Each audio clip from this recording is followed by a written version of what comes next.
আইন গেলা কোন সময় বাজারও এখন পর্যন্ত খবর নাই গরুরে গাছ দিতাছেন সময় এ পাই রে এই শুক্লা গাউরি যা আছিল সবটা দিলাইছস বাজারের খরচ ইটা কিতা খরচ লো তুই এ তোর একশো নব্বই তুই মাছ নিবে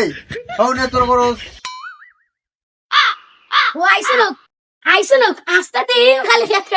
খানে যাই মগে আস্তে দিন কিতা করতাম না সংসার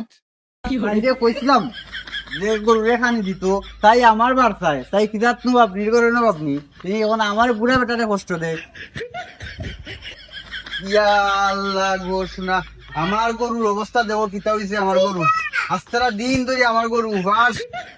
কিতা কিতা করলো গো তাই তাই না না ইচ্ছা হইতো নাই তাই যদি আমি আর সংসার করতাম নাই আমার ইতা ইতা ইতা করে নিতে আমার দোকান নাই উনানো গো তুই কই তুই পারো তোর লাহান বেশি ইটা আমার দরকার নাই ইটা তুই পারো তুই এখনই তোর বাবার বাড়ি যা এখন দৌড় দে তুই আস্তারা দিন ধরে আমার গরু টেনে মারিয়া ভালো দিছিস গরু রেখা নিচ্ছিস না খালি মোবাইল আসছিস তুই তামসা করাস কিতা গো কি দিছে গো তোমার তুমি আসো না খালি খেত পেট পেট করা লাগি আসো তুমি খালি আমার বাপর বাড়ি যাওয়ার কুকুরটা দেও কত তোমার